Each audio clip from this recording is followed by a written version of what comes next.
कभी सोचा है कि हम सब हर दिन एक बहुत बड़े ग्लोबल मार्केट का हिस्सा होते हैं और हमें पता भी नहीं चलता। आज हम उसी फॉरेक्स मार्केट की दुनिया में उतरेंगे और इसे बिल्कुल आसान भाषा में समझेंगे। तो चलिए शुरू करते हैं।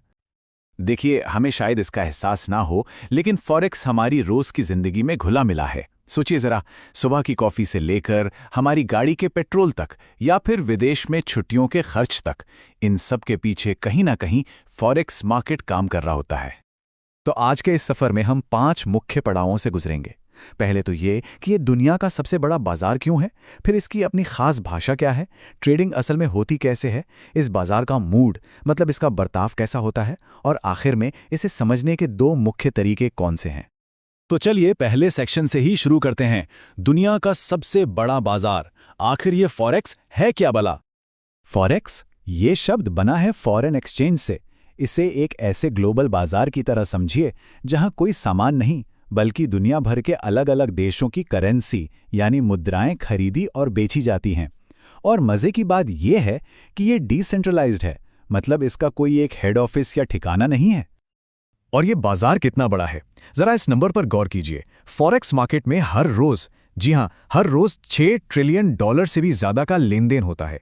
ये इसे दुनिया का सबसे बड़ा फाइनेंशियल मार्केट बनाता है, कोई मुकाबला ही नहीं है। फॉरेक्स बाजार के कुछ खासियतें हैं। जैसा हमने कहा, ये डिसेंट्रलाइज्ड है, मतलब कोई एक सेंट्रल एक्सचेंज नहीं है। ये बैंकों, ब्रोकर्स और सरकारों के एक बड़े नेटवर्क पर चलता है। और सबसे दिलचस्प बात, ये हफ्ते के 5 दिन 24 घंटे खुला रहता है, मतलब मार्केट कभी सोता नहीं है। ठीक है, तो अब ये तो समझ आ गया कि फॉरेक्स क्या है, पर इसकी अपनी एक अलग ही भाषा है, अपनी शब्दावली है जिसे समझना बहुत जरूरी है। फॉरेक्स की दुनिया में करेंसीज हमेशा जोड़ों में ट्रेड होती हैं, जिन्हें हम करेंसी पेयर्स कहते हैं। इसका मतलब बहुत सीधा है। जब आप एक करेंसी खरीदते हैं तो उसी वक्त आप दूसरी करेंसी बेच रहे होते हैं। ये एक तरह का लेन देन है बस। यहां स्क्रीन पर कुछ मुख्य करेंसीज हैं। हर करेंसी का एक 3 अक्षर का कोड होता है, जैसे अमेरिकी डॉलर के लिए USD, ब्रिटिश पाउंड के लिए GBP और यूरो के लिए EUR। इनके कुछ मजेदार निकनेम्स भी होते हैं, जैसे ऑस्ट्रेलियन डॉलर को प्यार से ऑस्सी भी बुलाते हैं। चलिए एक उदाहरण से इसे समझते हैं। मान लीजिए GBP/USD का भाव 1.2655 है। इसका सीधा सा मतलब है कि एक ब्रिटिश पाउंड, जो कि यहाँ बेस करेंसी है, की कीमत 1.2655 अमेरिकी डॉलर है, जो कि कोड करेंसी है। तो फॉरेक्स में कीमतों के छोटे से छोटे बदलाव को कैसे नापते हैं, उसके लिए एक शब्द है पिप। पिप का मतलब है परसेंटेज इन पॉइंट। ये एक्सचेंज रेट में होने वाला सबसे छोटा बदलाव है, जो आमतौर पर दशमलव के बाद चौथे अंक पर होता है। ये बहुत छोटी यूनिट है, लेकिन बहुत जरूरी है। जैसे अगर किसी करेंसी का भाव 0.6751 से बस जरा सा बढ़कर 0.6752 हो गया, तो हम कहेंगे कि ये एक पिप का मूव है। बस इतना छोटा लेकिन बहुत ही महत्वपूर्ण बदलाव। अब जब ट्रेडिंग करते हैं तो कितनी करेंसी खरीद बेच रहे हैं, उसे लॉट साइज में नापते हैं। यह आपके ट्रेड के आकार को तय करता है।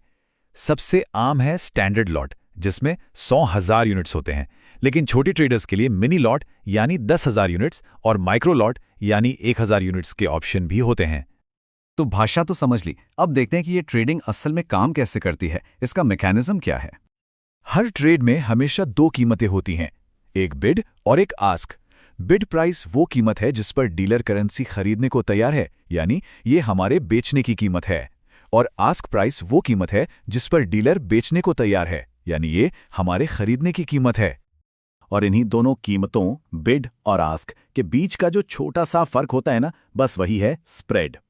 आप इसे ऐसे समझ सकते हैं कि यह आपके ब्रोकर की फीस है या उस लेन देन की लागत है। अब आते हैं एक बहुत ही दिलचस्प लेकिन साथ ही जोखिम भरे कॉन्सेप्ट पर, लेवरेज। लेवरेज का मतलब है ब्रोकर से पैसा उधार लेकर अपनी छोटी सी पूंजी से कहीं ज्यादा बड़ी पोजीशन पर ट्रेड करना।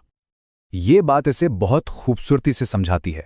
जैसे एक लिवर कम ताकत से भारी वजन उठाने में मदद करता है, वैसे ही फाइनेंशियल लेवरेज हमारी ट्रेडिंग की ताकत को कई गुना बढ़ा देता है। लेकिन एक बात गांठ बांध लेनी चाहिए कि ये एक दोधारी तलवार है। ये मुनाफे को तो बढ़ाता ही है, साथ ही नुकसान को भी उतना ही बढ़ा सकता है। चलिए अब बाजार के मूड को समझते हैं। 2 शब्द हैं जो आपको बार बार सुनाई देंगे, लिक्विडिटी और वोलैटिलिटी। ये बाजार के बर्ताव को कंट्रोल करते हैं। लिक्विडिटी का सीधा सा मतलब है कि किसी करेंसी को कितनी आसानी से खरीदा या बेचा जा सकता है बिना उसकी कीमत पर कोई बड़ा असर डाले। फॉरेक्स बाजार एक विशाल महासागर की तरह है, बहुत ज्यादा लिक्विड है। मतलब आप जब चाहें ट्रेड में घुस सकते हैं या उससे निकल सकते हैं। जैसे समंदर में एक कंकड़ फेंकने से कोई बड़ी लहर नहीं उठती। और दूसरा शब्द है वॉलेटिलिटी, यानी बाजार में उतार चढ़ाव। हाई वॉलेटिलिटी मतलब एक क्रेजी रोलर कोस्टर राइड। कीमतों में तेजी से बड़े बड़े बदलाव आते हैं। यहाँ रिस्क ज्यादा है तो रिवॉर्ड की संभावना भी ज्यादा है। वहीं लो वॉलेटिलिटी एक शांत सुंदर रेलवे यात्रा की तरह है, जहां सब कुछ धीरे धीरे चलता है और रिस्क और रिवॉर्ड दोनों कम होते हैं। तो सवाल ये उठता है कि इतने बड़े और बदलते बाजार को ट्रेडर्स समझते कैसे हैं? आखिर वो अपने फैसले किस आधार पर लेते हैं? इसके लिए दो मुख्य तरीके हैं। पहला है टेक्निकल एनालिसिस। ये लोग जासूस की तरह होते हैं जो पुराने सुराग ढूंढते हैं। ये सिर्फ प्राइस चार्ट और डेटा को देखकर ऐसे पैटर्न खोजते हैं जो भविष्य में फिर से हो सकते हैं। और दूसरा है फंडामेंटल एनालिसिस। ये मौसम भविष्यवक्ता की तरह है। ये आर्थिक डेटा, खबरों और दुनिया में हो रही बड़ी घटनाओं को देखकर भविष्य का अंदाजा लगाने की कोशिश करते हैं। तो अब जब ये बेसिक बातें हमारे सामने हैं, तो असली सवाल ये है, आज बाजार हमें क्या कहानी सुना रहा है? ये एक ऐसा सवाल है जो हर ट्रेडर को लगातार सीखते रहने और बाजार को सुनते रहने के लिए प्रेरित करता है।